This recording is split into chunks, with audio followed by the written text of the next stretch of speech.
and orientation. Writing actually on the boom. February we were in...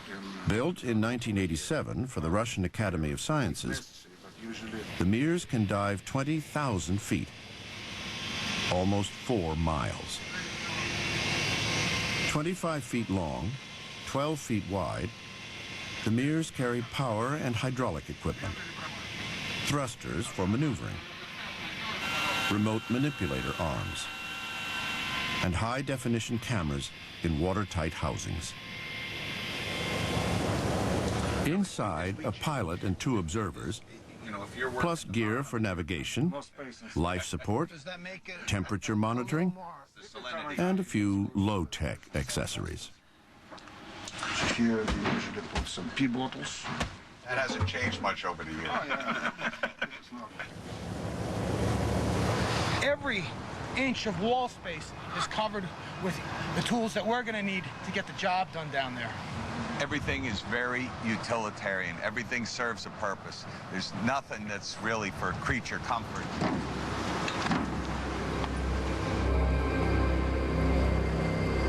In less than 24 hours, John and Richie will be 2.5 miles down, face to face with Titanic.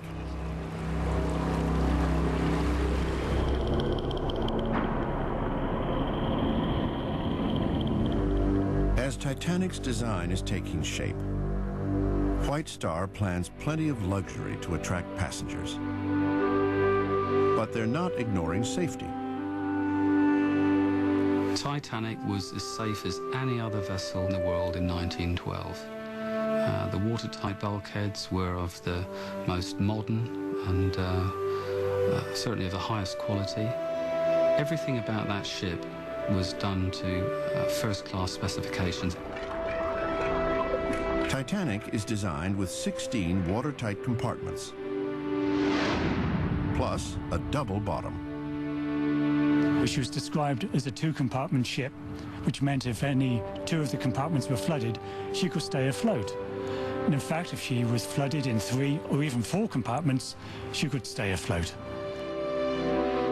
The hope is that even if she starts flooding, she can function as her own lifeboat, remaining safely afloat long enough for help to arrive. In June 1911, both a Belfast newspaper and Shipbuilder magazine, a trade journal, described Titanic as practically unsinkable.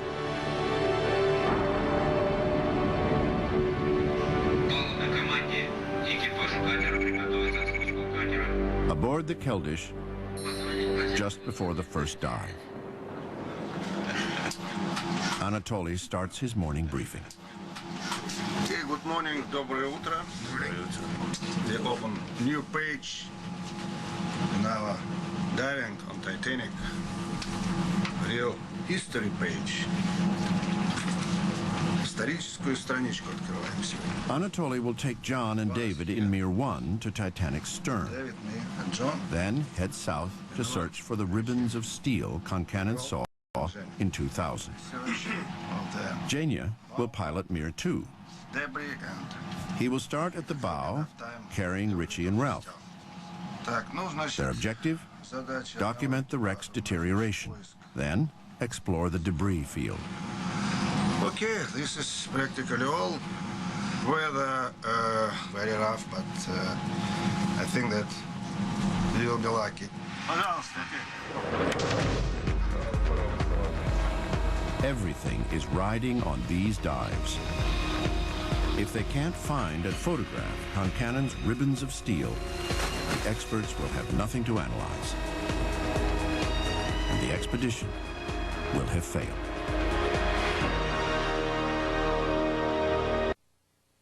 You're watching Titanic's final moments on the History Channel.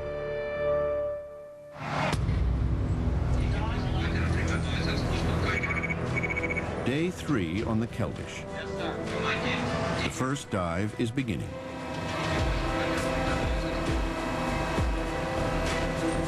John and Richie have decades of experience diving wrecks on scuba and rebreathers. But this History Channel expedition is their first dive in a submersible. and their first to Titanic.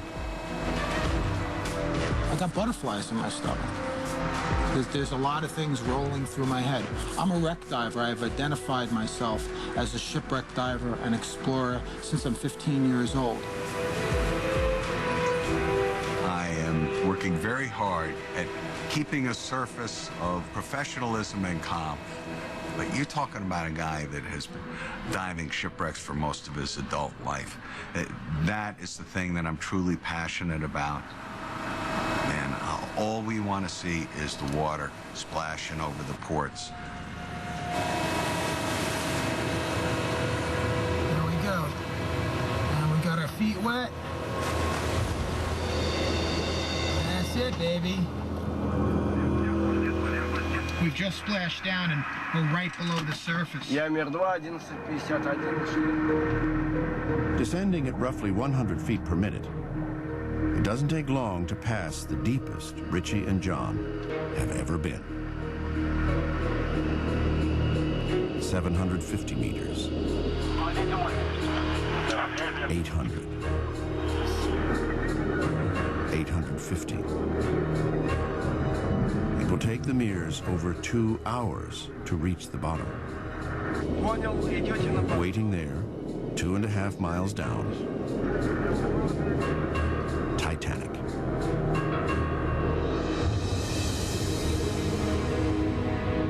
Almost immediately after she sinks, the wreck of Titanic begins inspiring curiosity and fantasy. Finding the Titanic has been many people's dream. 2.5 miles down in the middle of the Atlantic, it's an extraordinary technological achievement. But yeah, people dream. For decades, the dream remains a fantasy. Then, in 1985, a joint French-American expedition, led by Jean-Louis Michel and Robert Ballard, sets out to do the impossible. That's what he's trying. In July, the search begins. A lot of this area is flat, muddy bottom. So what we were experiencing were days upon days of seeing nothing but mud. So people would get very excited if they saw a rock or a fish. We had been at sea 56 days. Morale was low. Everybody was pretty disappointed. And finally, September 1st, 1:45 in the morning, local Atlantic time, we started coming across debris. Objects. We saw a pipe, and then eventually we started to see more and more debris. Bed springs, plates, a lot of coal. We knew we were coming into something, but we didn't know it was the wreck of the Titanic. More stuff coming. And then finally, this huge single-sided boiler with the 3 unique stoking ports. It's a boiler! Yes. Fantastic! All right! We had a picture of a boiler sitting in a warehouse before the Titanic was built. Everybody kind of looked to see if it was the same boiler. And it matched perfectly. That's the Titanic boiler! And there was kind of a yes, yes, yes, you know? September 1st, 1985. After 73 years, Titanic has been found. Then, when they looked closely, another find, quite unexpected. Titanic had split in half. Exactly when and how the ship broke apart has never been definitively established. But if there was, in fact, grounding damage to Titanic's double bottom, perhaps that damage could shed light on the breakup. That breakup is sort of a Pandora's box. But when you add the possibility of grounding damage to the bottom of the ship, a lot of these loose ends and contradictions and unknown things start to fall into place. That's why this expedition is so interested in locating pieces of Titanic's double bottom. 2 hours after splashing in, Mir 2 approaches the wreck. On this dive, Richie and Ralph's objective is to survey and photograph the bow section in order to document its recent deterioration. Oh, wow. But first, it's impossible for Richie not to experience the magnitude of this moment.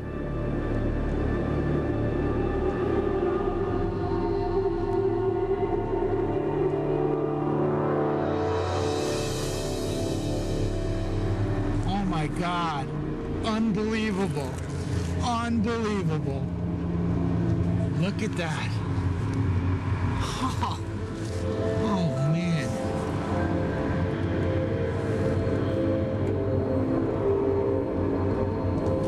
Oh wow.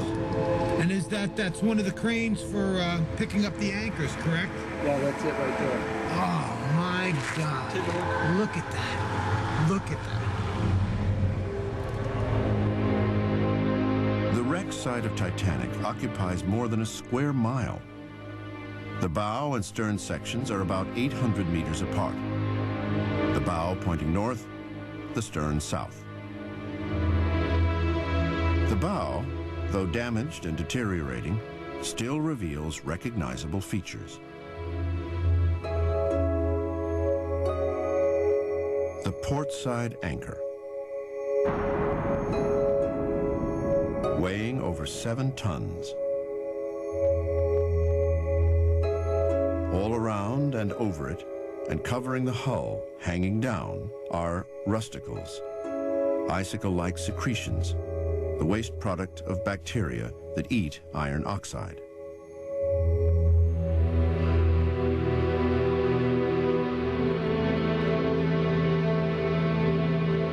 Anchor chain. Each link weighed 150 pounds.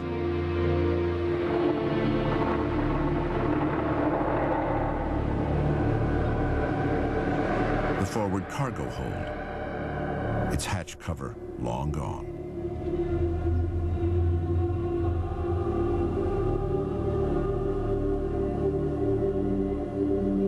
The base of the forward mast, originally towering over the ship, the giant mast apparently toppled backwards on the way to the bottom.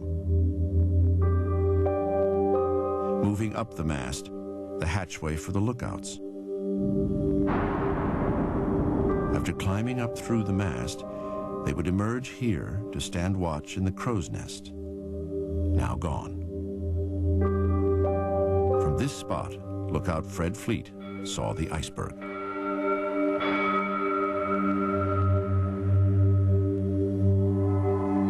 Moving up the superstructure, memorial plaques left by visitors litter the bridge. Behind them, the remnants of the ship's wheel. The wood is long gone, but the bronze housing and gears of the telemotor remain.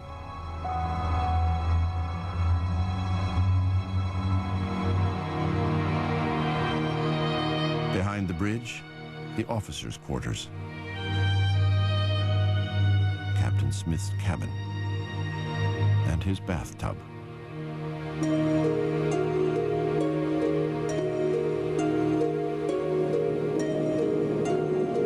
As Richie, Ralph, and Jania continue inspecting the bow, a half-mile away, Mir 1 is heading south, searching for David Concannon's ribbons of steel. I remember some of these big bowls. We saw a big cooking pot. Everything this expedition is hoping to accomplish depends on their success.